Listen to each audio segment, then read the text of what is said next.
인간이 자기 자신을 이해하고 자기 문제를 스스로 해결한다는 것은 결코 쉬운 일이 아닙니다.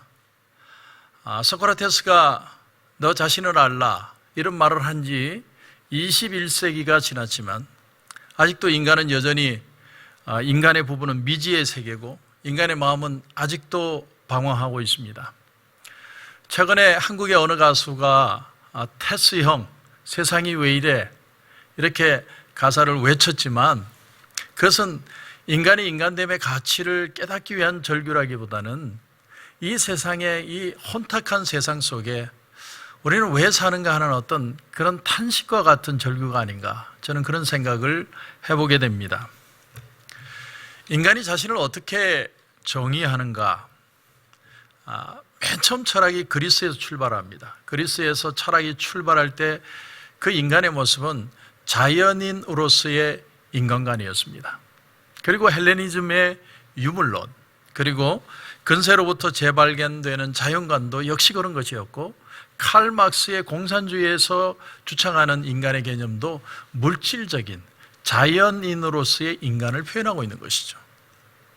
그런데 19세기에 들어와서 두 사람의 유명한 사상가 키에르케고르와 니체를 통해서 인간의 그 주체성과 자각하는 존재로서의 비판과 연구의 대상이 시작이 됐고, 그 일을 통해서 지금까지도 많은 인간 연구가들과 실존주의자들이 나타나게 된 것이죠. 그런데 이런 모든 인간에 대한 정의, 인간에 대한 연구를 성경은 딱 한 구절로 요약을 했습니다. 성경은 어떻게 얘기하냐면 창세기 2장 7절에 여호와 하나님이 땅의 흙으로 사람을 지으시고 생기를 그 코에 불어넣으시니 사람이 생명이 된지라. 여기에 인간의 정의가 모두 들어가 있습니다. 인간은 만들어질 때 이 내면적인 특성은 하나님을 모델로 만들어졌다는 것이고, 육체는 흙을 소재로 만들어졌다는 겁니다. 그러니까 인간은 시작부터 모순적이라는 것이죠. 인간의 생각은, 인간의 모든 생각하는 것들은 영원한 자에 대한 갈망, 그래서 완전을 추구하고 영원히 살고 싶고 절대자가 되고 싶은 마음을 추구한다면, 이 연약한 인간의 육신은 먹고 싶은 욕망, 자고 싶은 욕망, 죄 짓고 싶은 욕망, 분노하는 욕망, 모든 인간의 연약함들을 동시에 드러내고 있다라는 사실이죠. 누가복음 15장에 보면 탕자의 얘기가 나옵니다. 탕자, 우리가 너무 잘 아는 얘기죠. 아버지의 재산의 절반을 달라고 해서 둘째 아들이 집을 나갑니다. 아버지로부터의 자유함이 자신의 가치라고 생각하고 아버지를 떠났죠. 그러나 모든 것을 잃고 난 뒤에 그가 언제 아버지께로 돌아오게 되었느냐? 사실은 자기가 자기 자신을 발견했을 때 돌아옵니다. 자기의 자기됨을 알지 못할 때는 아버지를 떠나서 멀리 도망을 갔지만, 자기의 처참한 몰골을 인식할 때, 인간의 인간됨의 그 진정한 의미를 자각했을 때 아버지 자체가 사랑의 근원이라는 것을 알고, 아버지 속에 내가 있을 때 나라는 존재 가치가 가장 귀하다는 것을 깨닫고서야 아버지께로 돌아오게 되었다는 것이죠. 그러니까 한 인간이 한 자연인으로서의 존재를 넘어서서 주체적인 자아를 인식하게 되면 그때 아버지 품으로 돌아오는 일이 일어난다는 것을 얘기하고 있는 것입니다. 그래서 창세기 2장 7절 말씀에 흙으로 만들어져 흙으로 살아갈 사람들을, 인생을 하나님이 만나주심으로, 생기를 주심으로 그로 하여금 진정한 가치의 의미를 가진 인생이 되게 하신다. 그것이 바로 창세기 2장 7절이라는 것이죠. 자, 이와 같은 탕자의 얘기는 그 릴케의 말테의 숙이라는 책의 마지막 부분에도 나옵니다. 그런데 여기 말테의 탕자는 사랑받기를 거부하는 탕자로 나옵니다. 가족의 사랑으로부터 오히려 떠나고 싶어 하는 그 인간의 욕구를 표현합니다. 그 책의 일부분을 제가 한번 읽어보면, 그 당시 마음속으로 그가 바란 것은 무관시험이었다. 그로 인해 그는 아침 들판에서 그런 순수한 기분에 잡히면 달리기 시작했다. 더 상쾌하게 아침을 느끼기 위해서 숨 쉬는 시간마저 갖지 않기 위해 달리기 시작했다. 그러니까 우리가 성경에서 말하는 탕자와는 전혀 다른 탕자를 릴케는 얘기하고 있는 거죠. 사랑이 없어서 도망가는 게 아니라 그 사랑이라는 자체가 너무나 구속적이어서 그 사랑을 피해서 떠나고 싶은 인간의 자유에 대한 갈망을 표현하는 겁니다. 그래서 아무도 모르는 자기만의 덜판을 달리고 싶다라는 겁니다. 자기 자신이기 위해서, 내가 되기 위해서 나는 자유를 선택한다는 것이죠. 이 탕자는 사람들이 그 배려와 사랑의 이름으로, 아버지 이름으로 결국 서로를 구속하는 것, 그것을 굉장히 답답해합니다. 자기 존재는 그런 어떤 사랑 속에서, 타자의 모습 속에서 오히려 사라져버리는 것이 진정한 인간의 가치다. 그래서 부자관계, 형제관계, 심지어 자기와 개와의 관계도 다 끊어버리고 자기의 생명, 얽혀있지 않은 진짜 자기의 생명을 찾기 위해서 떠난다는 것이 말태의 수기 속에 나오는 탕자의 모습입니다. 우리는 이런 글을 보면 참 멋있는 인간, 자유를 찾는 진정한 인간의 가치를 찾아 떠나는 인간의 참모습. 그래서 지금도 릴케의 그 시를 사람들은 읊조리고 있는지도 모르겠습니다. 그런데 실제로 릴케는 그의 삶은 어느 곳도 정착하지 못하고 방황하며 살았다고 합니다. 말년에 스위스 미조의 조그마한 성에서 칩거하면서 시를 적었다고 그러죠.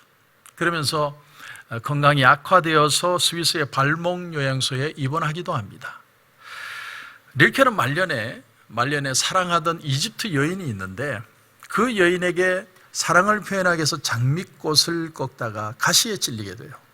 그런데 그 3, 4년 전에 릴케가 얻었던 병이 백혈병이었다고 합니다. 결국은 그 장미의 가시 때문에 그것이 골마서 온몸에 퍼져서 그것 때문에 릴케는 죽게 됩니다. 실제적인 그의 삶의 스토리죠. 이런 걸 보면 우리 인생이 얼마나 모순적인가 하는 것을 발견합니다. 정말 가슴 깊은, 가슴 시리도록 자유를 갈망하여 떠나지만 그러나 한 여인 속에서 안착하고 싶고 위로받고 싶고 그 속에서 내가 경험하고 싶은 진정한 사랑에 대한 목마름, 그런 어떤 역설적인 인간의 모습을 릴케는 삶을 통해 표현했다고 생각을 합니다. 그래서 잠언 5장 4절에 보면 인간이 그의 생명의 평탄한 길을 찾지 못하며 자기 길이 든든하지 못하여도 그것을 깨닫지 못한다, 이렇게 표현을 합니다. 그런데 성경은요, 이런 인간의 가슴 시리도록 자유를 찾고자 하는 그 갈망, 방황을 딱 한마디로 표현했습니다.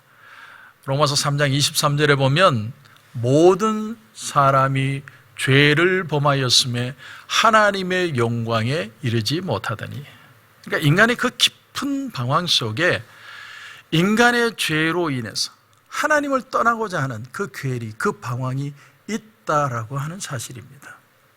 그래서 기독교는 인간을 두 가지 관점에서 봅니다. 첫째는 인간은 모두 하나님의 형상으로 창조된 존귀한 자라는 것이죠. 우리는 우리 자신을 잘 모르지만 우리는 하나님의 가장 귀한 존재라고 하는 겁니다. 그 존재의 귀함으로 저와 여러분을 불러주셨다는 거죠. 그러나 중요한 것은 파괴된 형상이기 때문에 그 자체로는 아무것도 아니라는 거예요. 이것이 바로 두 번째 관점입니다.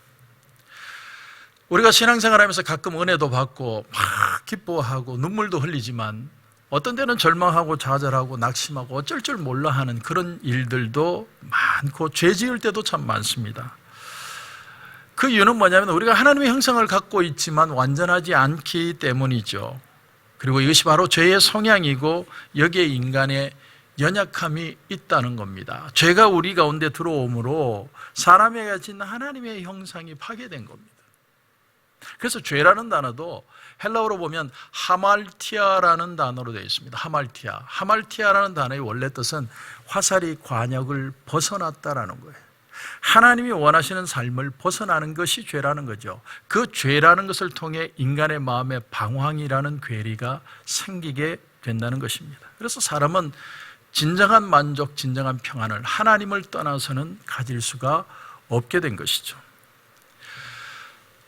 19세기 저명한 심리학자였던 지그문트 프로이드 박사는 인간의 마음에 대해서 참 놀라운 연구 결과 하나를 발표합니다. 그것은 인간의 마음에는 잠재의식이 있다라는 것이죠. 인간이 의식하고 깨닫고 인식할 수 있는 인간의 그 의식의 세계가 있다면, 또 하나는 우리가 알지 못하지만 우리 속에 평소에 느끼지도 못하고 알지도 못하면서 내가 살아가면서 경험했던 모든 것들이 무의식 속에 잠재해 있는 그 세계가 있다. 그 세계가 바로 무의식의 세계, 잠재의식의 세계다, 이렇게 표현을 한 겁니다. 그런데 그 잠재의식의 세계 속에 가장 큰 것 중에 하나가 뭐냐면 바로 분노라고 하는 것이죠. 분노. 부모가 아이를 키울 때 아이에게 무한한 사랑을 줍니다. 아이는 부모의 사랑을 먹고 자라는 거죠. 그런데 부모가 아이를 키우다 보면 매번 사랑만 줄 수는 없습니다. 때로는 화를 내기도 하고 다그치기도 하죠. 그러면 이 아이는 상처라는 걸 받습니다. 상처, 내 마음의 상처. 이것이 심한 열등감이나 자신감의 상실로 나타날 수 있습니다. 분노의 감정은 다른 사람으로부터 내가 인격적으로 뭔가 거부당하고 무시당할 때, 내가 정당한 대우를 받지 못한다고 생각할 때 마음속에서 일어나는 감정입니다. 그런데 이 분노의 감정을 거슬러 올라가 보면 가장 큰 분노의 시작은 하나님으로부터의 괴리에서 시작되었다는 것을 성경은 말합니다. 맨 처음 아담이 두 아들 가인과 아벨을 낳았을 때 가인은 하나님 앞에 자기 나름대로 준비를 해서 제사를 드리죠. 그런데 하나님 앞에 거부를 당합니다. 대신에 자기보다 못한 동생이 드린 제사는 하나님이 그 제사를 취하십니다. 여기서 가인은 하나님 앞에 무시를 당했다고 생각을 하죠. 그리고 마음에 분노가 생겼고 결국은 자기 동생 아벨을 돌로 쳐서 죽입니다. 사람이 마음에 분노의 감정이 생겼을 때 이것을 다른 사람에게 쏟아내는 사람이 있습니다. 화를 내거나 욕을 하거나 신경질을 부리거나. 그런데 여러분, 이건 본인은 상처를 받지 않습니다. 왜냐하면 분노는 끓는 물과 같아서 확 부으면 내 속에서 나가는 거니까 나는 상처가 없는데, 다른 사람은 그 뜨거운 물 때문에 상처를 받고 고통을 받게 된다는 것이죠. 그래서 분노를 낳는 겁니다. 그런가 하면 어떤 사람은 분노가 일어나는데도 내성적인 성격이기 때문에 그것을 참는 사람이 있어요. 그 사람이 속으로 사귀다 보니까 사람들은 그 사람이 성품이 좋다고 칭찬을 하지만 사실은 그 사람 속에서는 그 아픔이 자신의 마음을 썩게 만들고 있다는 것이죠. 그런데 여러분, 성경에 놀라운 말씀이 뭔 줄 아십니까? 로마서 5장 8절에 보면 우리가 아직 죄인 되었을 때에 그리스도께서 우리를 위하여 죽으심으로 하나님께서 우리에 대한 자기의 사랑을 확증하셨느니라. 우리가 아직 이 분노와 상처와 고통 속에 있을 때, 내가 이 문제를 해결할 수 없을 때 주님께서 우리를 찾아오셨다는 사실. 다시 말하면 우리 인간은 마치 고장난 악기와 같습니다. 악기가 굉장히 좋은 악기인데 고장이 나서 쓸모가 없는 거예요. 그런데 주님이 오셔서 나를 주시는 순간 그 악기가 다시 원래의 가치와 소리를 나타내게 되는 것이 바로 우리의 진정한 회복이라고 하는 겁니다. 요한복음 20장에 보면 예수님이 부활하신 후에 제자들에게 다시 찾아오십니다. 근데 예수님이 그 제자들을 다시 찾아오신 이유는 위로하고 격려하기 위해서 찾아오시기도 하셨지만, 처음 부활할 때 그 자리에 빠졌던 유일한 제자 하나가 있었기 때문에 주님이 오셨습니다. 그 제자는 바로 도마라는 제자였죠. 예수님은 그것이 불편하셨습니다. 여러분, 예수님이 생각하는 인간의 모습은 한 영혼이라도 귀하게 여기시는 모습입니다. 그래서 주님은 도마를 위해 다시 찾아오십니다. 우리는 흔히 생각하기를 우리 자신의 죄 지음, 배신, 고통, 상처가 더 크다고 생각하지만 그러나 그보다 더 크신 것이 하나님의 은혜와 사랑입니다. 우리는 늘 내가 크다고 생각합니다. 내 생각이 위대하고 내 생각이 옳고 내 판단이 잘된 것이고, 근데 하나님 앞에 가보면 그렇지 않습니다. 여러분의 분노와 배신과 상처와 정의가 그렇게 크지 않습니다. 하나님의 사랑이 더 커요. 여러분의 불신이 그렇게 위대하지 않습니다. 하나님의 은혜가 더 큽니다. 그래서 내가 살아난 것이죠. 주님은 도마에게 오셔서 말씀하셨습니다. 네 손가락을 내 옆구리에 넣어보라. 그리고 아주 중요한 말씀을 하시죠. 믿음 없는 자가 되지 말고 믿는 자가 되라. 주님이 나의 인생의 주인이 되셔서 나와 함께 하실 때 내 인생에 진정한 가치 있는 것을, 가치라는 것을 새롭게 발견하라고 주님이 도전하신 겁니다. 그 한 번의 만남이 도마로 하여금 새로운 인생으로 다시 세우죠.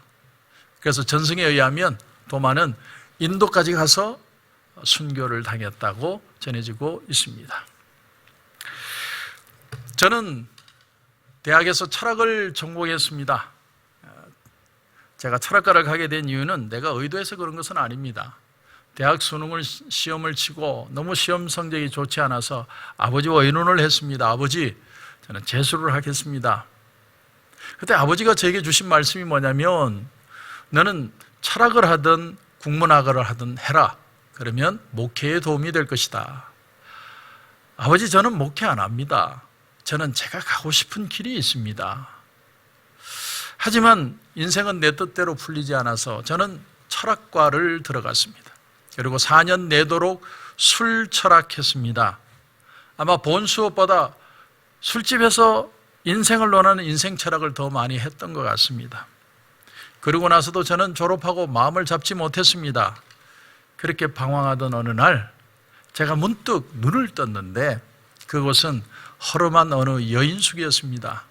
거기서 저는 새벽 2시경에 눈을 뜬 거죠. 근데 그 눈을 뜬 순간에 갑자기 너무 마음이 외롭고 엄청난 고통이 내 마음에 밀려 들어왔습니다. 그 순간 나도 모르게 무릎을 꿇었습니다.